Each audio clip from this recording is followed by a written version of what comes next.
Maithili express की शानदार प्रस्तुति। हमर जान से देवी माँ, देवी माँ, देवी माँ, हमरा मिलाई देना। खुशी रिकॉर्डिंग स्टूडियो बलुआहा। हमर जान से देवी माँ, हमर जान से देवी माँ, हमरा मिलाई देना।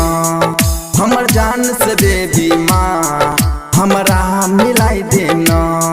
हमर जान से देवी माँ, हमरा मिलाई देना।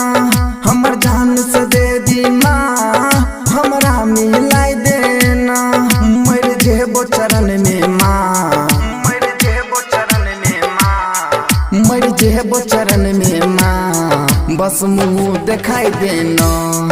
हमर जान से देवी माँ, हमरा मिलाई देना। हमर जान से देवी माँ, हमरा मिलाई देना। डीजे सुमित सतीश रईमा।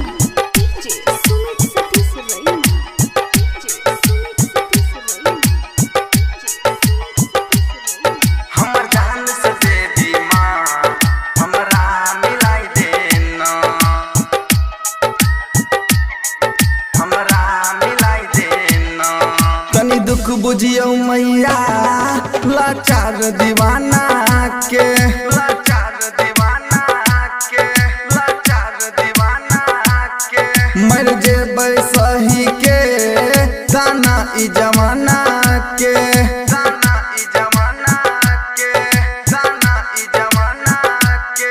कलयुग में फेरू माँ, कलयुग में फेरू माँ, कलयुग में फेरू माँ, चमत्कार दिखा देना।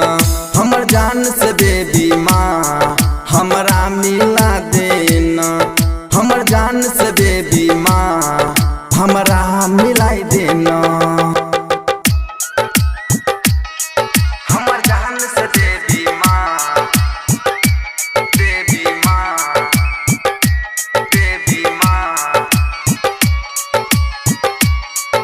हमरा मिलाई देना।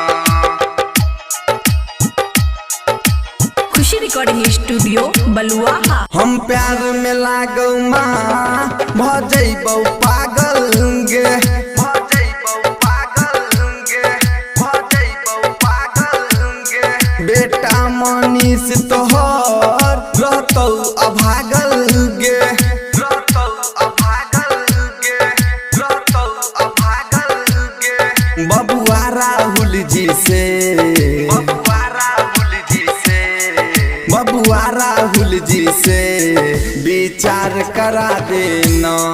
हमर जान से देवी माँ, हमरा मिलाई देना।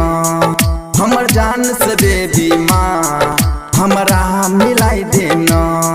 हमर जान से देवी माँ, हमरा मिलाई देना। हमर जान से देवी माँ, हमरा मिलाई देना। मर जेबो चरण में माँ, मर जेबो चरण में माँ, मर जेबो चरण में माँ, बस मुँह दिखाई देना। हमर जान से देवी माँ, हमरा मिलाई देना। हमर जान से देवी माँ, हमरा मिलाई देना। खुशी रिकॉर्डिंग स्टूडियो बलुआहा।